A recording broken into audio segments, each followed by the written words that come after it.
Brian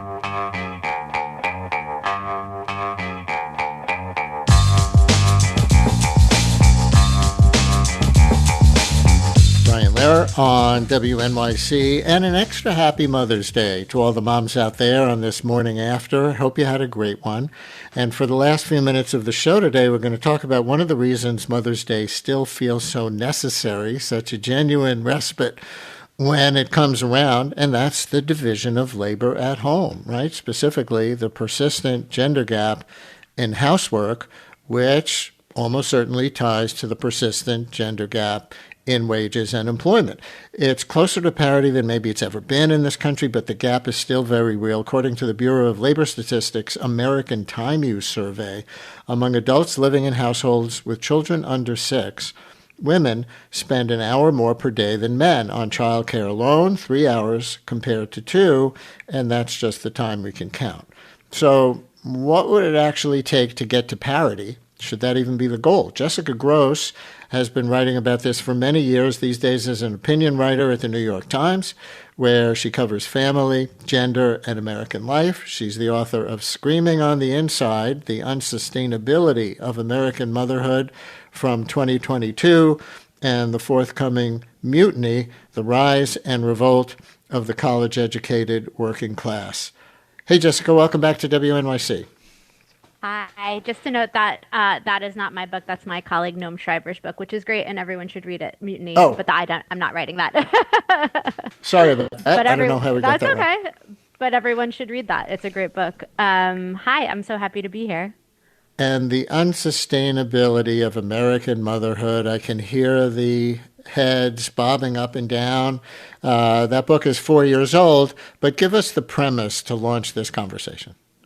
So the premise of that book in one sentence, we make American motherhood much harder than it has to be. We have not much structural support for moms, but the housework division of labor problem is unequal everywhere in the world. There's countries where it is a bit more equal, but everywhere mothers are doing more.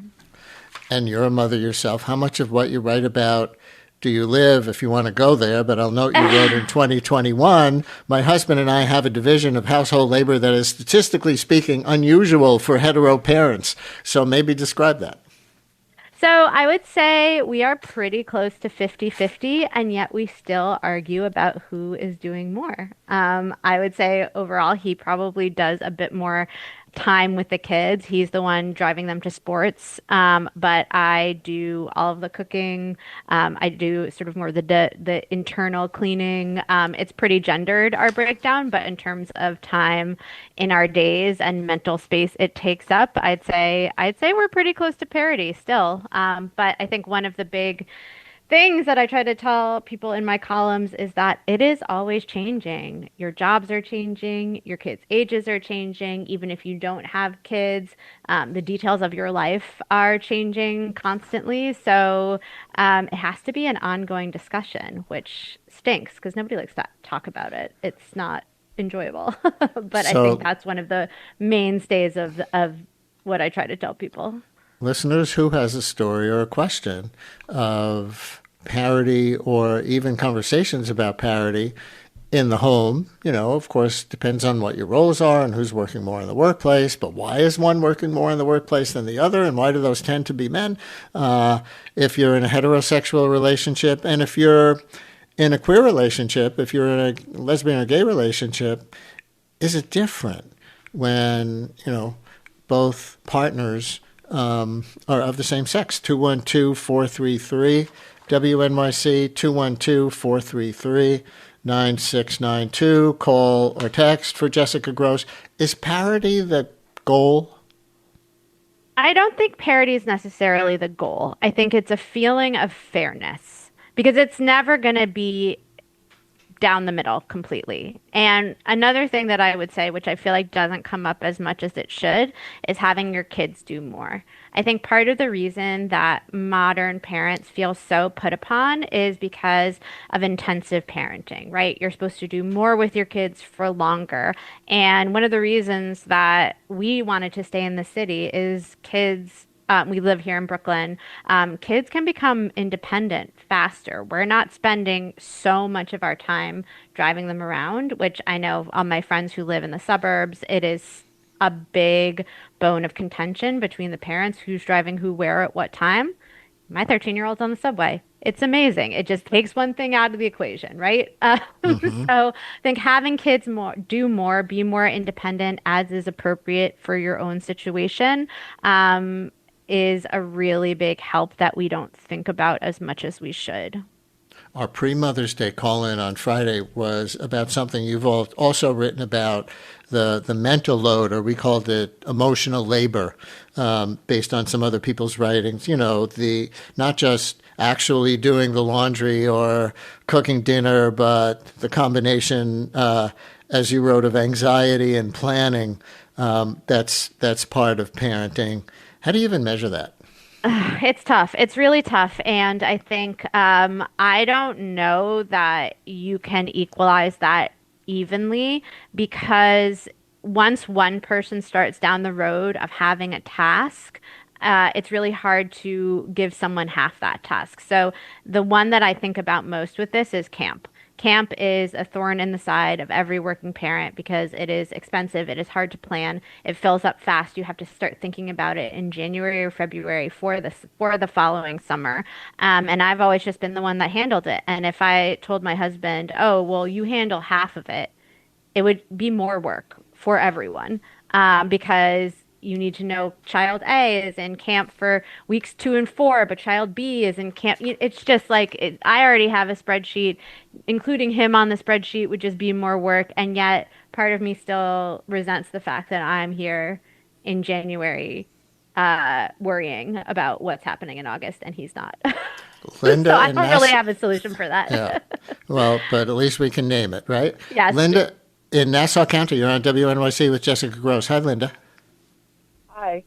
Yes, I wanted to say that I work with older women who, older meaning 30s, 40s, 50s, who had immigrated from other countries, and they were in relationships or marriages in in their country of origin, and then coming here, they're now in new relationships, and they say that whether it's being in America or whatever the expectation of men here is, it has they find the relationships more satisfying here than in their country of origins, and most of them come from Central America, the Caribbean, or South America.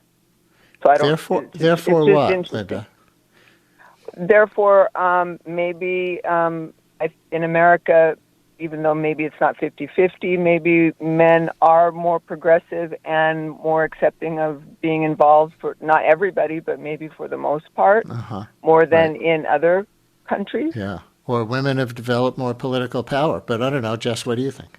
I think that's absolutely true. I mean, we might not be as equal as Scandinavia, but we've come a really long way, especially millennial men. I did a piece last year about how millennial men have even started doing more childcare than they were before 2020. They started spending more time with their kids during the pandemic and realized that they really liked it. And there's some other statistics I saw that Derek Thompson had published over the weekend showing that, the numbers have crept up over the past decades doing childcare and housework for men. So I think I'm not surprised at all to hear that the balance is much more progressive than in some other nations. It's just not, it doesn't mean it's equal. Oh, that's an interesting answer because I was going to say we're having this conversation in 2026. We could have had this conversation in 1976 or 1966, but here we still are having this conversation.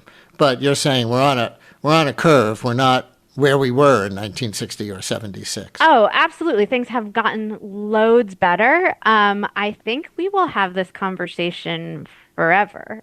I think because anyone who's married, if you are married and you are both working, or even if you're not both working, there's just so much to do.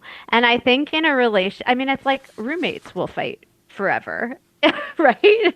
About who's doing more, who's cleaning the dishes. I think there is something eternal to this disagreement. And at the end of the day, it's about listening to the other person about what they're upset about, right? Why do they feel like they're doing so much more work and they're totally overwhelmed, and trying to solve for the feeling rather than some sort of overarching statistical sense of fairness, which is important. I'm Right, not saying that is not important, but in right. terms of people actually managing their day to day, it's not as important.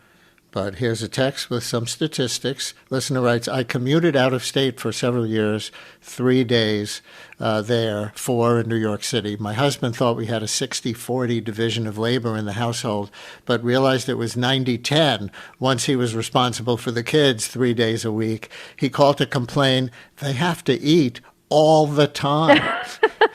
Beck in Brooklyn, you're on WNYC. Hi, Beck. Hi. I really like this question because I'm in a queer relationship, and I have been for the past 7 years. And something that always confused me, I guess, because I don't have the perspective of heterosexual dynamics, is the gender division of labor. Because I believe that relationship needs change over time. And that's sort of how it has been in my partnership. You know, there's been times where I've taken on more of the household taking care of role or more of the financial taking care of role. And I believe they should be more equitable, you know, to relationship needs. And that can include, you know, relationship checkups and communication just to see where everyone is at. If someone feels like they're doing more labor and needs support, and just sort of like checking in with your partner with like how you're splitting labor and tasks. Beck, thank you. We just have 30 seconds left in the segment, Jess. Are there policy things you would raise for, you know, how to get to more progress on these issues? Is it parental leave, workplace expectations? Is it more cultural? Has to be a movement that just takes place in the home among individual? You know, what would you say? 30 seconds. I would say that it's a combination of policy, but it is more cultural. I think the parental leave part is really important because these patterns get put in place from day one. So if only the mother has leave and she's starting to do everything because she's alone and the father's not around, those patterns are very hard to break once you have them set in motion. But it is majority cultural. So it's day to day. New York Times columnist Jessica Grose, author of, among other things, the 2022 book, Screaming on the Inside, The Unsustainability of American Motherhood. Hey, happy Mother's Day, Jess. Thank you to you and yours as well. WNYC's journalism and storytelling is heard by millions of passionate listeners. Sponsors of our programming gain our listeners' attention and their respect. Learn about how your organization can support WNYC and WNYC Studios at sponsorship.wnyc.org.